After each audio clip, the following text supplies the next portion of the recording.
اللہ کے رسول حضرت محمد مصطفیٰ صلی اللہ علیہ وآلہ وسلم بار بار امام حسین کو بلند کر کے دنیا کو یہ بتاتے تھے کہ یہ حسین مجھ سے ہے اور میں اس حسین سے۔ اے لوگو، اگر اس حسین پہ کوئی مشکل وقت آ جائے اور یہ تم سے مدد طلب کرے تو اس کا ساتھ دینا، کیونکہ یہ جنت کے جوانوں کا سردار ہے، میرا خون ہے، میری اولاد ہے۔ لیکن افسوس، ابھی رسول اللہ کی رحلت کو تھوڑا وقت ہی گزرا تھا کہ کربلا کے میدان میں ایک طرف 9 لاکھ کا مجمع تھا تو دوسری طرف وہ حسین جس کو اللہ کے رسول اپنے کندھوں پہ سوار کرتے تھے۔ امام حسین علیہ السلام اپنے نانا کی امت سے بار بار کہتے رہے کہ کیوں میرا رستہ روکا ہے؟ اے لوگو، پہچانو، میں تمہارے نبی کا نواسا ہوں۔ کیوں 3 دن سے میرے بچوں کو پیاسا رکھا ہے؟ کیوں میرے عزیز و اقارب کو شہید کیا ہے؟ بتاؤ، کیا میں نے رسول اللہ کی شریعت میں ترامیم کی ہے؟ کسی انسان کا حق کھایا ہے؟ کسی انسان پہ ظلم کیا ہے؟ اتنے میں فوج یزید ایک آواز میں کہنے لگی، اے حسین، ہم سب تجھے تیرے بابا علی کے بغض میں قتل کر رہے ہیں تاکہ یزید ہماری جھولیاں دولت سے بھر دے۔ امام حسین نے فرمایا، اے لوگو، آج جس اسلام کا علم تمہارے ہاتھوں میں بلند ہے، یہ علم میرے بابا علی نے بلند کیا، مت بھولنا۔ خیبر و خندق میں اگر علی نہ ہوتے تو اسلام کی فتح ناممکن تھی۔ وہ علی جس نے پوری زندگی اسلام کی تبلیغ کی، حق کو بلند کیا، رسول اللہ کی حفاظت کی، آج اس علی کو یہ اجر دے رہے ہو۔ اے لوگو، بتاؤ، اللہ کے رسول نے بار بار میرے بابا علی کا ہاتھ بلند کر کے فرمایا تھا کہ جہاں حق ہوگا وہاں علی ہوگا، جہاں علی ہوگا وہاں حق ہوگا، اور آج اس علی اور اولاد رسول کو یہ اجر دے رہے ہو۔ اتنے میں یزید کی فوج کے سپہ سالاروں نے دیکھا کہ کہیں فوج میں بغاوت نہ ہو جائے۔ اے شمر، کیا دیکھ رہے ہو؟ حملہ کرو۔ بس لاکھوں کی فوج نے جب رسول اللہ کے نواسے پہ حملہ کیا، امام حسین علیہ السلام نے اللہ کا نام لیا اور ذوالفقار کو نیام سے نکالا۔ تاریخ گواہ ہے، ایک طرف لاکھوں کا مجمع اور ایک طرف 3 دن کا بھوکا پیاسا حسین ابن علی۔ زمین پہ اس طرح کی جنگ پہلے کبھی نہیں دیکھی تھی کہ ایک تنہا انسان لاکھوں کے مجمع کو اس طرح سے فنار کر رہا ہے کہ فوج اشقیاء واپس پلٹ کے بھاگنے لگی۔ امام حسین فوج یزید سے مخاطب ہو کے فرماتے ہیں، آؤ، 3 دن کے بھوکے کی جنگ دیکھو، 3 دن کے پیاسے کی جنگ دیکھو، رسول کے اس نواسے کی جنگ دیکھو، اس کی جنگ دیکھو جس کا جوان بھائی مارا گیا، جس کے جوان بیٹے کو نظروں کے سامنے قتل کیا گیا، جس نے اپنے ہی ہاتھوں سے اپنے بچے کی قبر بنائی۔ امام حسین شیر کی طرح فوج یزید سے لڑ رہے ہیں۔ اتنے میں آواز غائب آتی ہے، حسین، تیرا اللہ تجھ سے راضی ہوا۔ بس اس صدا کا سننا تھا۔ امام حسین علیہ السلام نے اپنی ذوالفقار کو تھام لیا۔ اتنی میں عمر بن سعد کہتا ہے، شمر، کیا دیکھ رہے ہو؟ یہ علی کا شیر ہے، اس کو مات دینا ناممکن ہے، جاؤ خیموں کو آگ لگا دو۔ بس کچھ ظالموں نے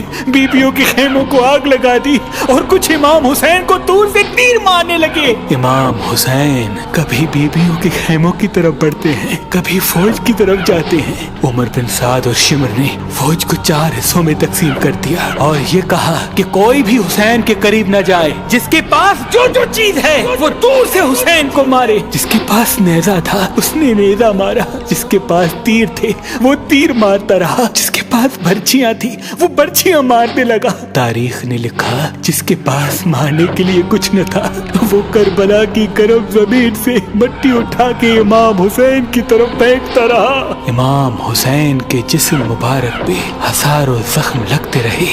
آپ کے جسم مبارک پر اتنی تیر تھے کہ آپ کا جسم مبارک نظر تک نہیں آ رہا تھا۔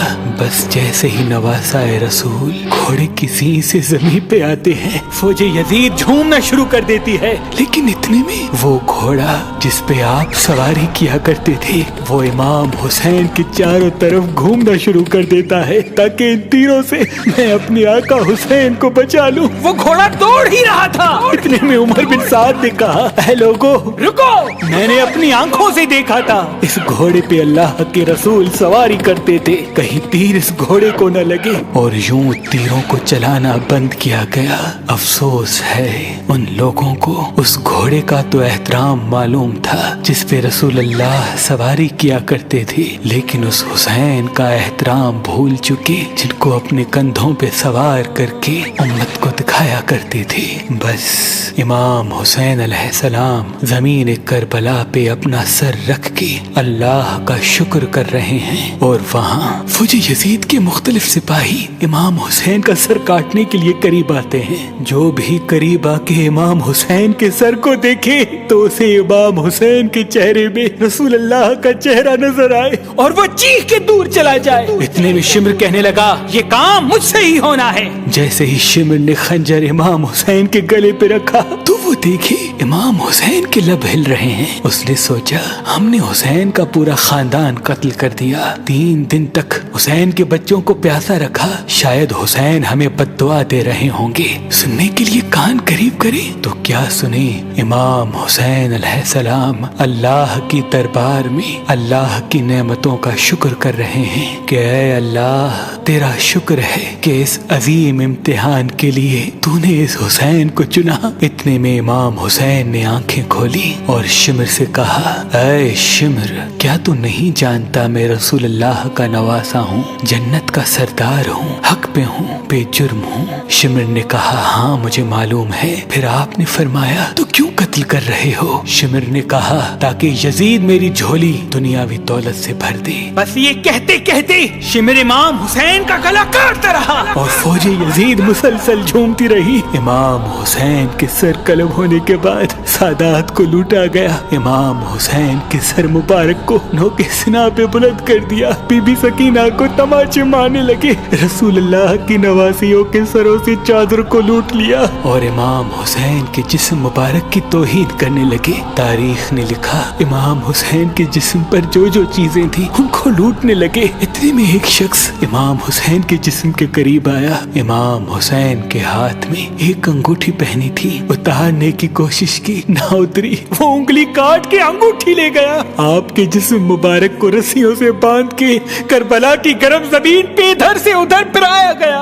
اتنے میں عمر بن سعد نے کہا اے شمر حسین اور اس کی ساتھیوں کی لاش کا وہ حشر کرتے ہیں کہ رہتی دنیا تک کوئی بھی یزید کے خلاف آواز نہ اٹھائے، سب کے جسم سے سروں کو کاٹ لو اور سب کی لاشوں کو پامال کر دو۔ زمین کربلا گواہ ہے، کہیں سے کوئی قبیلہ اٹھ کے آتا ہے اور کہتا ہے کہ ہم حر کی لاش کو پامال ہونے نہیں دیں گے، کہیں بی بی ام لیلا کا قبیلہ آ کے کہتا ہے کہ ہم علی اکبر کا لاشا پامال ہونے نہیں دیں گے، کہیں بی بی رباب کے قبائل کے لوگ کہتے ہیں ہم علی اصغر کا لاش پامال ہونے نہیں دیں گے۔